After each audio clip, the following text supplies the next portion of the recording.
Welcome back to another episode of Stay Oriented Podcast. I am Casey, and here's my brother. What's up, comrades? I'm Carrie. What do I call my peoples, man? You get to call your peoples comrades? I don't know. We just call them all comrades. We're all in this together. Yeah, we're what? We're communists? What? Just kidding. Why did the word comrade? Why did the word comrade get completely swallowed up by communism? I think that's like comrade was an like camaraderie, right? Term it came from before camaraderie. Communists came around. Yeah, right.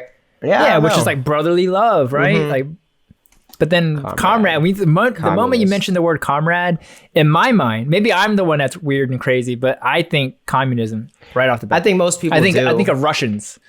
Yeah, I mean that's where it did come from. Yeah, comrade. Yeah, I don't know. I don't know why it just has like that bad stigma to it, but it did have a good meaning to it at first. I think I would say so. Yeah, and I don't know why communism has a bad stigma. Well, I don't know why. It just got lost in translation. I think maybe after all the millions of people that died. Because communism, I think it came from. I think they came from the root word of like a commune or something, right?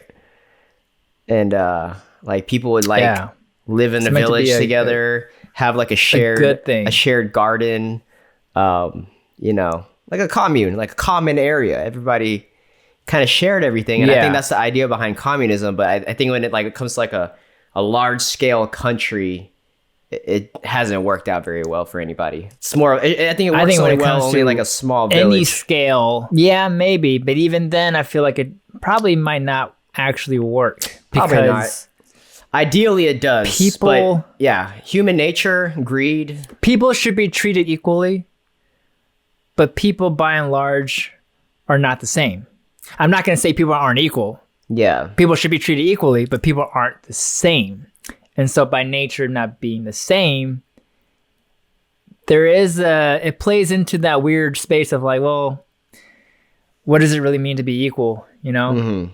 Yeah. And communism kind of like takes it like we are equal down to the core, down to the bone. Well, it's funny. Yes, they treat everyone equal, but the states, the governments, they don't see themselves as equal.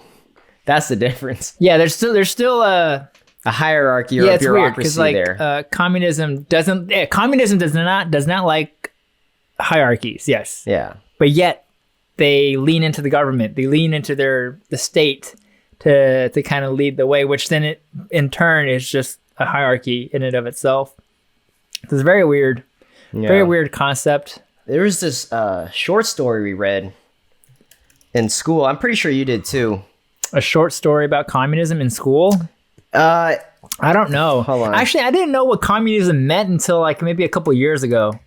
I really didn't know what I was like. Anytime anyone mentioned communism, I understood like, oh, on paper it sounds great, but if you play it out, it doesn't work. And I'm like, I don't know why it doesn't work. That's just what I've been told. Harrison Bergeron. It's written by Kurt Vonnegut. It was a short story. Read it in school. And it was about this like dystopian futuristic society, kind of like a Ray Bradbury, like Fahrenheit 451 kind of scenario where this is this dystopian future. Or 1984? Yes. Yeah. It might be written in the same time period as all those, but it has that same vibe. But it's about this guy who's like, he's like this strong, muscular, handsome, smart guy. But in this society, everyone has to be equal. So if you're too strong, they're going to put they're going to make you wear weights on you so that you're weaker. Or if you're too weak, then you're going to, you know what? That doesn't make any sense. It doesn't make any sense. If you put weights on, you just get stronger. Yeah. So I feel like if you're ugly, they're going to like put a beautiful mask on you. If you look too pretty, they're going to put like an ugly mask on you. Basically, they'll compensate whatever you lack for, and then whatever you do have, they'll take away from you so that everyone's on an even playing field. And it's and I'm probably botching the entire short story for all of you people that do know it, but it's like the main idea of it is communism, I think. And the main character, his name is Harrison Bergeron. He's like this really strong, tall, handsome, smart guy that basically tries to buck the system, and I think they end up killing him in the end. It's just a short story, but I always remember that story when I think of communism. How no one's the same, and we should don't go against the commune. The commune comes and kills you. Yeah, That's but the less morals of that story. if you look at That's it that the way, moral of it. There's a real famous book about communism written by a Russian dude who lived through he talks about the Gulags, Soviet Union, right? Solzhenitsyn, Gulags. Yeah, exactly. the Gulag Solzhenitsyn, Archipelago yes. or something. Yes, that's it. The hardest name to ever say. Yes. Solzhenitsyn or something. It's almost like don't ever read this book because you can't ever pronounce it. Yeah, I have an affinity for Soviet Russian stuff, so I did a little research on. Yeah, you're a communist. on that. I know you were. I'm not a communist.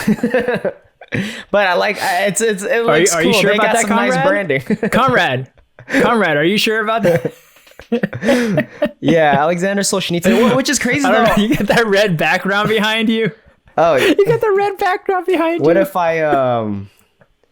I made this yellow? I guess it doesn't really blend as well. Oh, that red's permanent, man. You're permanently a I can communist. change that too, but I like the red. I like red. But Don't worry about it. Okay, I know you're not communist. What's So you cool say, about, or actually not cool, what's crazy about the Alexander Solzhenitsyn book about the Gulag thing, apparently it's a fictional book. Yeah, not to say that. Oh yeah, not to say that the stuff in there didn't happen. it's but a fictional book. Yeah, I think it's a fictional book written by a guy who went through the it, stuff, yeah. but he created a fictional account of it. Yes, yeah. Or a guy that was around. I don't know. Yeah, I think I just know that whoever wrote it, he was very close to the source, very close to the source, and it's one of those the most credible literary works to have basically been used to combat to document what communism. happened in the Gulag. Yeah, it spread the awareness of what was actually happening. Because in a communist state, everything is state run, so very few media outlets, get to escape its grasp, report on the country's grasp. And so for that book to actually, make its way out, I think it was one of the major contributing factors for communism to collapse in Soviet Russia. Yeah.